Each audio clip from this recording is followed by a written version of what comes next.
जय हिंद दोस्तों, स्वागत है आप सभी का डीआर पीके सर क्लासेस में। आइए दोस्तों, हम लोग कंटिन्यू करते हैं। देखिए, हमने क्लास 10th का मैथमेटिक्स स्टार्ट किया आप लोगों का, और मैंने जो आपका पहला चैप्टर है रियल नंबर, उसका मैंने आपको इंट्रोडक्शन का वीडियो अपलोड कर दिया है। जिन लोगों ने उसको नहीं देखा है पहले उसको देख लीजिए, उसके बाद ही आप लोग को इसके आगे का चैप्टर समझ में आएगा जो भी हम टॉपिक पढ़ाने वाले हैं। ओके, चलिए, आपका एक्सरसाइज नंबर 1.2 है, उसमें आपका प्रूफ करना है रूट 5 इज इरेशनल। ओके, तो मैंने किसी भी इरेशनल को प्रूव करने के लिए आपको एक थ्योरम अप्लाई किया था। इंट्रोडक्शन में बताया था मैंने कि कोई भी आपका प्राइम नंबर है, अगर वो किसी नंबर के स्क्वायर फॉर्म में अगर उसको डिवाइड कर रहा है तो वो नंबर या वो जो प्राइम नंबर है उस नंबर को विदाउट स्क्वायर फॉर्म में भी डिवाइड करेगा। जैसे अगर कोई आपका नंबर p है, ओके, ये डिवाइड कर रहा है किसको? ए स्क्वायर को। ये आपका एक नंबर है, इसको ए स्क्वायर फॉर्म में डिवाइड कर रहा है, तो यही जो आपका नंबर p है ना, ये विदाउट स्क्वायर फॉर्म में भी इसको डिवाइड करेगा। ओके, यही थ्योरम आपका अप्लाई होगा इसको इरेशनल प्रूफ करने में। चलिए दोस्तों, देखिए, आपको कोई भी क्वेश्चन गिवन होगा, अगर आपको बोलेगा कि उसको आप इरेशनल प्रूफ करिए ना, तो पहले आप लेकर क्या चलेंगे, एज्यूम क्या करेंगे कि ये जो नंबर है ये वो क्या है, वो रेशनल नंबर है। Okay, so let us assume root 5 is a rational। Okay, root 5 क्या है? एक रेशनल नंबर है। सो अगर ये रेशनल नंबर है तो ये क्या करेगा, रेशनल नंबर की जो क्राइटेरिया होता है उसको फुलफिल करेगा। सो हम लोग इसको किस फॉर्म में लिख सकते हैं? p/q फॉर्म में। ओके, एंड आप चाहो p/q लिखो चाहे a/b लिखो, दोनों मतलब रेशियो है, फ्रैक्शन फॉर्म में ही लिख सकते हैं। तो देखिए, अगर ये p/q फॉर्म में लिखा जा सकता है तो यहाँ पर आपको मेंशन करना पड़ेगा। क्या मेंशन करना पड़ेगा कि रेशनल नंबर अगर ये है p एंड q, तो आप क्या लिखेंगे यहाँ पर? p and q both are coprime, as well as अगर ये को प्राइम है तो इनका हाईएस्ट कॉमन फैक्टर कितना होगा? 1, एंड साथ ही साथ q नॉट इक्वल टू 0 भी होगा। ये जो बेस में q है ये नॉट इक्वल टू 0 होगा। ओके, ये सब क्राइटेरिया फुलफिल होना चाहिए, तभी आपका ये p/q क्या है, एक रेशनल नंबर है। अब चलिए हम स्टार्ट करेंगे, इस q को इस साइड मल्टीप्लाई करेंगे तो ये कितना होगा? Root 5 into q equal to p। Okay, इस q को हमने इधर मल्टीप्लाई करा दिया। अब क्या करेंगे? बोथ साइड स्क्वायर करेंगे, बोथ साइड स्क्वायर। दो साइड स्क्वायर करेंगे तो देखिए, रूट्स के अंदर कोई भी डाटा गिवन होता है, अगर हम लोग उसको स्क्वायर करते हैं तो वो स्क्वायर रिमूव हो जाता है। इट मीन्स ये क्या हो जाएगा? 5। एंड ये q, इसको स्क्वायर करेंगे, जिसे हम यहाँ पे इसका सिंबल भी दे रहे हैं, दो साइड स्क्वायर किया जा रहा है। q का स्क्वायर करेंगे तो q स्क्वायर ही आएगा, एंड इस साइड क्या हो जाएगा? p square. ओके, अब देखिएगा, जो हमने आपको थ्योरम बताया था उस थ्योरम के अकॉर्डिंग देखिए, ये जो 5 है इस p स्क्वायर को स्क्वायर फॉर्म में डिवाइड कर रहा है, तो ये जो p है इसको विदाउट स्क्वायर फॉर्म में भी डिवाइड करेगा। ओके, इसका मतलब क्या है, अगर यहाँ पर q की वैल्यू कुछ भी रखी जाएगी तो वो क्या करेगा? वो 5 से डिविजिबल होगा। जैसे देखिएगा, अगर मैं यहाँ पर q की वैल्यू 2 रख रहा हूँ, ओके, तो 2 का स्क्वायर करेंगे तो कितना होगा? 2 स्क्वायर करेंगे तो देखिए, 2 2 से 4, 4 5 से 20। इट मीन्स p स्क्वायर की वैल्यू कितनी आ गई? 20। अगर हम यहाँ पर p स्क्वायर की जगह 20 रखेंगे, ठीक है, देखिए, अगर हम यहाँ पर 5 की स्क्वायर निकालेंगे यहाँ से, तो ये 5 की स्क्वायर इक्वल टू 20 आया, तो ये p स्क्वायर इक्वल टू 20 तो होगा। तो ये जो आपका 20 है p स्क्वायर की वैल्यू हो गई। एंड देखिएगा, अब ये जो 5 की स्क्वायर है, इस 5 से ये 20 डिविजिबल है। इट मीन्स ये 5 20 को डिवाइड कर रहा है। एंड अब देखिएगा, ये जो हमने q की वैल्यू 2 रखी थी, तो स्क्वायर फॉर्म में हम लोग को p स्क्वायर की वैल्यू कितनी मिली? 20। एंड अब देखिएगा, अगर हम यहाँ पर q की जगह, सॉरी, ये स्क्वायर फॉर्म में था तो यहाँ पे स्क्वायर था, अब यहाँ पर p लिए तो यहाँ पर भी q ही लेंगे। ठीक है, तो अब q की वैल्यू आप 2 रखिए, 2, p इक्वल टू 10 मिल जाएगा। देखिए, 5q की वैल्यू कितने आ गई? 5 2 से 10। तो अब p की वैल्यू कितना आ गई यहाँ पर? 10। अब अगेन देखिए, इस 5 से ये 10 डिविजिबल है ना, 5 2 से 10। यहाँ ऊपर स्क्वायर फॉर्म में भी 20 था तो डिवाइड हो रहा था, एंड नीचे देखिए ये p है, विदाउट स्क्वायर फॉर्म में है 10 है तो भी ये डिवाइड हो रहा है, 5 2 जा 10। ओके, अब देखिएगा ये 5 p को डिवाइड कर रहा है, इसका मतलब क्या है, 5 क्या है, p का एक फैक्टर है। ठीक है, तो हम लोग लिख सकते हैं यहाँ पर p इज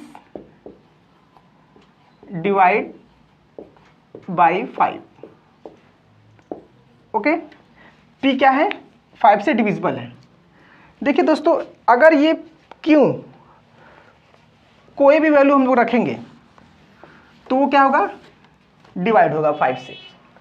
तो इसका मतलब है क्या, ये जो q है, अगर हम इसके जगह कोई भी नंबर ले लेंगे, जैसे हम लोग 5, ये जो q है, इस q की जगह अगर हम यहाँ पे c ले लें, ये जो 5q है इसको हम लोग रिप्लेस कर कर यहाँ पर ले लें c, 5c इक्वल टू अब क्या हो जाएगा p। ये जो 5q इक्वल टू p था ना, यहाँ पर मैंने q को रिप्लेस किया एंड उसके जगह पर एक अदर नंबर लिया वेरिएबल c, तो यहाँ पर 5 इक्वल टू p था, अब यहाँ पर 5c इक्वल टू p हो गया। ओके, अब अगेन हम लोग क्या करेंगे, बोथ साइड स्क्वायर करेंगे अगेन। तो देखिए 5 का स्क्वायर करेंगे तो क्या मिलेगा 25, एंड ये c स्क्वायर हो जाएगा, और ये जो p है इसका स्क्वायर करेंगे तो क्या होगा p स्क्वायर।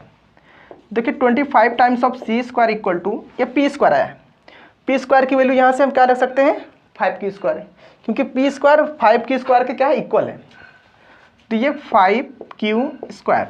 अब देखिएगा इस 5 से इस 25 को हम लोग डिवाइड कर सकते हैं, 5 5 जा 25, तो 5c square equal to q square आ गया। अब देखिएगा दोस्तों, जैसे यहाँ पर 5q square equal to p square आया था तो ये 5p को डिवाइड कर रहा था, एंड अगेन अब देखिएगा यहाँ पर 5c square equal to q square आया है, एंड अगर ये 5 स्क्वायर फॉर्म में q को डिवाइड कर रहा है तो ये जो 5 है विदाउट स्क्वायर फॉर्म में भी इस q को डिवाइड करेगा ना, जैसे यहाँ पर था।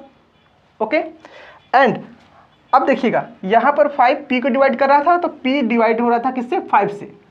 ओके, एंड यहाँ पर अब 5 किसको डिवाइड कर रहा है q से, 5 किसको डिवाइड कर रहा है q को। देखिएगा अब हम लोग क्या लिख सकते हैं, q is divisible by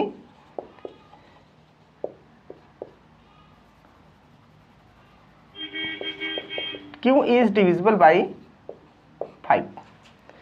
okay, देखिए 5q को भी डिवाइड कर रहा है एंड 5p को भी डिवाइड कर रहा है, it means 5 is a common factor of p and q।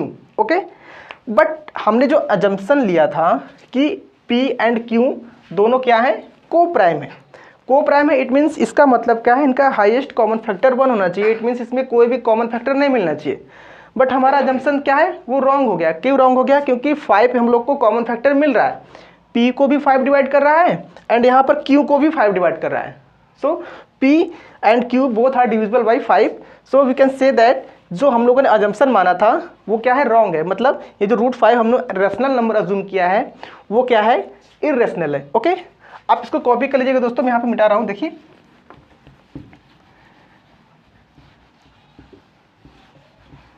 आप लोग लिखेंगे क्या, इसके आगे लिखेंगे हम लोग 5 is divide p and q, so 5 is a common factor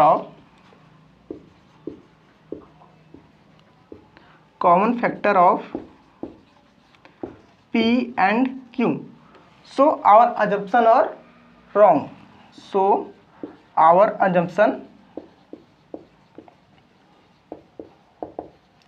our assumption was wrong, hence we can say that √5 is a irrational number, √5 is a irrational, hence proved।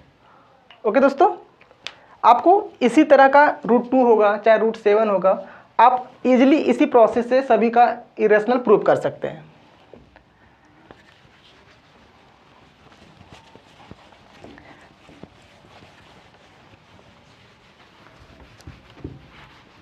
चलिए हम लोग नेक्स्ट क्वेश्चन स्टार्ट करते हैं। देखिए दूसरा question क्या है,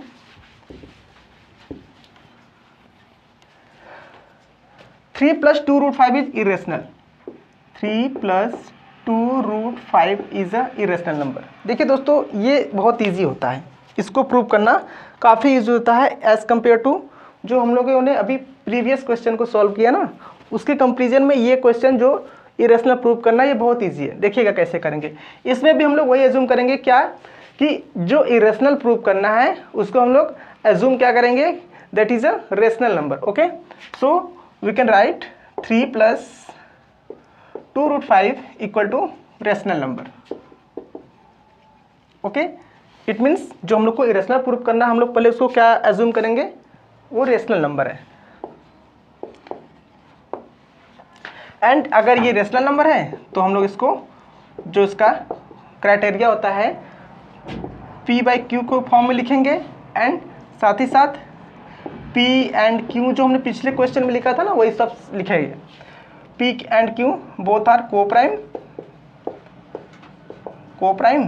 and अगर ये को-प्राइम है तो इनका हाईएस्ट कॉमन फैक्टर 1 होगा। इट मीन्स इनमें कोई भी कॉमन फैक्टर नहीं मिलेगा। एंड Q ≠ 0, जो रेशनल नंबर का क्राइटेरिया होता है Q ≠ 0, वो भी यहाँ पे आप मेंशन कर देंगे। एंड उसके बाद ये जो रूट वाला पार्ट है बस ये यहाँ पर रहेगा एंड जितने भी सब चीज़ें हैं उनको हम लोग राइट साइड ट्रांसफ़र करेंगे। तो देखिएगा ये +3 है ना, इसको पहले उस साइड ट्रांसफ़र करिए।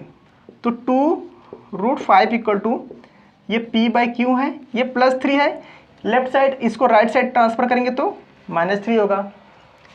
एंड देखिएगा इस Q को क्या करेंगे इधर मल्टीप्लाई करेंगे। ये कैसे होता है ना, जैसे मिक्स फ्रैक्शन सॉल्व करते हैं हम लोग, जैसे यहाँ पे लिखा है 2/3 - 4, तो 3 4 जा 12 ऐसे करते हैं ना। एंड जो मिलता है इसको फिर इसमें ऐड कर देते हैं। देखिए यहाँ पर 3 4 जा 12 -12 आएगा और ये +2 है तो इसको क्या लिख सकते हैं -10/3। सिमिलरली इसी तरह इसको भी सॉल्व करेंगे। Q को 3 में मल्टीप्लाई करेंगे तो हम लोग क्या मिल जाएगा P - 3Q/Q। एंड देखिए अभी ये 2 भी है ना इस साइड, हमने क्या बोला कि बस रूट्स वाला पार्ट यहाँ पे रहेगा एंड जितने भी सब रिमेनिंग है उनको राइट साइड ट्रांसफर कर देंगे। तो √5 = क्या मिलेगा हम लोगों को, ये 2 अपॉन में आएगा P - 3Q/Q। ये पहले से है, ये 2 नीचे आएगा तो इधर मल्टीप्लाई हो जाएगा। अब देखिएगा दोस्तों, ये देखिए P/Q फॉर्म मिल गया ना। अगर हम इसको ब्रैकेट में लिख दें, देखिए ये P हो गया पूरा एंड ये नीचे जो है Q है, ये P/Q फॉर्म में है। इसका मतलब ये है क्या, ये एक रेशनल नंबर है। इस साइड रेशनल हो गया। एंड अभी हम लोगों ने पहले प्रूव किया क्या पहले क्वेश्चन में कि √5 क्या है, इरेशनल है। ये इरेशनल है, ये इरेशनल है एंड इस साइड रेशनल है। ये कैसे पॉसिबल है, ठीक है। एक ही क्वेश्चन में रेशनल और इरेशनल आपस में इक्वल नहीं हो सकते हैं, सॉरी ओके। एक ही क्वेश्चन में इरेशनल और रेशनल आपस में इक्वल नहीं हो सकते हैं। So our assumption is wrong. क्या लिखेंगे हम लोग, our assumption is wrong because 3 + 2√5 not a rational number because we can solve 3 + 2√5 is a rational number, क्योंकि रेशनल और इरेशनल दोनों आपस में इक्वल नहीं हो सकते हैं। तो जो हमने पिछले क्वेश्चन में लिखा था ना, so our assumption is wrong because 3 + 2√5 not a rational number and this is a irrational number. ये सब आप लिख करके यहाँ पे लिख सकते हैं 3 + 2√5 = इरेशनल। ओके, बस इतना आपको लिखना है। ये बहुत इजी होता है सॉल्व करना। बस आपको रूट्स वाला पार्ट इस साइड रखना है और सभी को उस साइड ट्रांसफर कर देना है।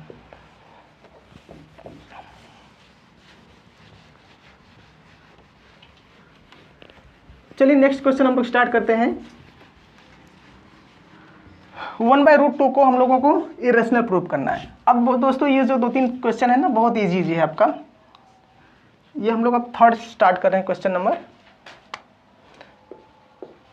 Prove that 1/√2 = irrational. देखिए इरेशनल प्रूव करना है तो वही हम लोग अज्यूम क्या करेंगे, this is a rational number. Okay, तो 1/√2 = रेशनल नंबर पहले हम लोग यहाँ पे लिखेंगे। देखिए ये जो हमने मेंशन कर दिया ना 1/√2 इज अ रेशनल नंबर, सो इसको हम लोग को रेशनल नंबर का जो क्राइटेरिया है ना वो इसको फुलफिल करवाना पड़ेगा। इट मीन्स इसको हम लोग A/B या P/Q जो भी आपको लिखना है वो लिख सकते हैं। एंड यहाँ पर आप मेंशन कर देंगे कि A and B both are co-primes as well as B ≠ 0 and highest common factor of A and B = 1। Okay, इतना मेंशन करने के बाद आप क्या करेंगे, क्रॉस मल्टीप्लिकेशन। क्रॉस मल्टीप्लिकेशन करने का मतलब होता है, जानते हैं ना, ऐसे क्रॉस में सिंबल बनता है ना, जहाँ पे देखा होगा आप लोगों ने, जो बिजली के खंभे वगैरह होते हैं या फिर रेलवे क्रॉसिंग पर आप लोगों ने देखा होगा कि लिखा होता है खतरा, डेंजर, इतना ऐसे सिंबल बना होता है। तो उसी तरह से क्रॉस मल्टीप्लिकेशन करते हैं ऐसे। बी को इधर 1 में मल्टीप्लाई करेंगे तो बी को 1 में मल्टीप्लाई करेंगे तो बी ही मिलेगा, एंड √2 को ए में मल्टीप्लाई करेंगे तो √2 टाइम्स ऑफ ए आएगा। और मैंने अभी पिछले क्वेश्चन में क्या बोला कि बस रूट्स वाला पार्ट एक तरफ रहेगा और जितने भी रिमेनिंग पार्ट्स उनको ट्रांसफर कर देंगे। तो देखिए ये ए इधर आएगा तो b by a equal to कितना हो जाएगा, √2। एंड देखिए ये जो √2 है, अभी हमने क्या बोला कि √2, √5, √7 ये सब क्या होते हैं, इरेशनल नंबर होते हैं। और मैंने आपको इंट्रोडक्शन वीडियो में बताया भी था कि जितने भी रूट्स के अंदर वैल्यू होती हैं, अगर वो कंप्लीट स्क्वायर में निकल जाते हैं, जैसे 25 है रूट्स के अंदर, तो 25 का कंप्लीट स्क्वायर रूट कितना होता है, 5। तो 5 is a rational number. But अगर आपका कोई रूट्स के अंदर ऐसी वैल्यू है जिसका कि कंप्लीट स्क्वायर नहीं निकल सकता, जैसे कि 2 है, 2 का कंप्लीट स्क्वायर नहीं निकलता है, जबकि 4 का कंप्लीट स्क्वायर निकल जाता है, क्योंकि अगर रूट्स के अंदर 4 होता है तो हम लोग उसको 2 लिखते हैं ना। तो ये √2 क्या है, ये रेशनल नंबर, सॉरी इरेशनल है। बट ये b बाई ए, ये p बाई क्यू फॉर्म है ना, ये रेशनल नंबर हो गया। इस साइड क्या लिखेंगे हम लोग, रेशनल। बस अब हम लोग वही जो लिख देंगे, our this contradiction is wrong because rational and irrational both are not valid and not apply in one equation. Okay, तो बस इतना लिखने के बाद आप लिख देंगे 1/√2 इज अ इरेशनल नंबर, बस हो जाएगा। चलिए दोस्तों स्टार्ट करते हैं हम लोग। क्वेश्चन नंबर आपका 3rd का 2nd है, हम लोग को प्रूव करना है 7√5 is a irrational number. Okay, बस जैसे हम लोग प्रीवियस क्वेश्चन को कर रहे हैं ना, सेम उसी तरह इसको भी करेंगे। पहले हम लोग एज्यूम करेंगे कि 7√5 not a irrational number because this is a rational number. इतना हम लोग एज्यूम करके लिखेंगे, लेट अस। एंड अगर ये रेशनल नंबर है तो इसको हम लोग क्या लिख सकते हैं, p बाई क्यू के फॉर्म में लिख सकते हैं। एंड ये जो p बाई क्यू है दोनों क्या हैं, को प्राइम्स हैं, को प्राइम। एंड अगर ये को प्राइम है तो इनका हाईएस्ट कॉमन फैक्टर कितना होगा, 1, एंड साथ ही साथ क्यू नॉट इक्वल टू 0 होगा। इतना लिख करके बस क्या करेंगे, ये 7 जो है इसको इधर से हटा देंगे, क्योंकि हमने बोला है कि रूट्स वाली वैल्यू को केवल रखेंगे एंड सभी को क्या कर देंगे, हम लोग ट्रांसफर कर देंगे। बस दोस्तों आपका क्वेश्चन सॉल्व हो चुका है। देखिए ये p बाई क्यू फॉर्म में आ गया, तो इस साइड क्या हो जाएगा, रेशनल, एंड इस साइड आपका √5। ये हम लोग प्रूव भी किया है कि ये क्या है, एक इरेशनल है। और मैंने आपको प्रॉपर्टी बताई है कि अगर रूट्स के अंदर कोई ऐसी वैल्यू है जिसका कि कंप्लीट स्क्वायर रूट नहीं निकल सकता है तो वो क्या होता है, इरेशनल नंबर होता है। तो बस आप वही लिख दीजिएगा कि our assumption is wrong because irrational and rational number not valid in one equation, so we can say that 7√5 is a irrational number. Okay, and last आपका इस टॉपिक का क्वेश्चन है 6 + √2। हम लोग को क्या प्रूव करना है, इसको इरेशनल। 6 + √2, इसको भी हम लोग क्या पहले अज्यूम करेंगे कि ये क्या है, एक रेशनल नंबर है। तो हम लोग लिखेंगे let 6 + √2 is equal to rational number. Okay, and अगर ये रेशनल है तो इसको हम लोग a बाई बी या फिर p बाई क्यू, देखिए आप a by b p by q कुछ भी लिख सकते हैं। ऐसा कोई हार्ड एंड फास्ट रूल नहीं कि आप p बाई क्यू ही लिखिए या a बाई बी ही लिखिए, आप c बाई डी लिख दीजिए, p बाई क्यू के अलावा आप कुछ भी जो भी मन में आप लिख सकते हैं, बस वो फ्रैक्शन फॉर्म में होना चाहिए। तो चलिए हम इसको a बाई बी ही लिख दे रहे हैं। एंड अब ये a बाई बी मतलब रेशनल फॉर्म में हो गया, तो a एंड b क्या है, ये दोनों को प्राइम्स हैं। एंड अगर ये को प्राइम है तो इनका common factor, highest common factor कितना होगा, 1 होगा। एंड साथ ही साथ अगर ये आपका रेशनल नंबर है तो हम लोग इसको b not equal to b not equal to 0 लिखेंगे। जो डिनोमिनेटर होता है वो नॉट इक्वल टू 0 होता है। अब अगेन बस रूट्स वाली वैल्यू यहीं पर रहने देंगे एंड जो रिमेनिंग पार्ट्स है इसको हम लोग क्या करेंगे, राइट साइड ट्रांसफर कर देंगे। तो ये जो 6 है लेफ्ट साइड में प्लस में था तो हमने राइट साइड में इसको ट्रांसफर कर दिया तो माइनस हो गया। तो √2 इक्वल टू, देखिए b को 6 में मल्टीप्लाई करेंगे तो a माइनस 6b हो जाएगा एंड साथ ही साथ अपॉन में डिनोमिनेटर में b आ जाएगा। तो देखिए ये अगेन p/q फॉर्म में हो गया। तो अगर ये p/q फॉर्म है तो ये एक रेशनल नंबर हो गया एंड ये √2 इसका कंप्लीट स्क्वायर नहीं निकलेगा रूट्स के अंदर, तो ये आपका इरेशनल नंबर हो गया। बस अब जो हमने आपको पिछले क्वेश्चंस में बोला है ना, लिख लिए आवर कंट्रडिक्शन इज रॉन्ग या फिर our assumption is wrong because irrational and irrational number not valid in one equation and we can say that 6 + √2 is not a rational number because this is a irrational number. कितना लिख करके आप solve कर सकते हैं बस easily. चलिए दोस्तों हम लोग इसके आगे मिलते हैं नेक्स्ट वीडियो में। ओके, तब तक के लिए जय हिंद, जय भारत।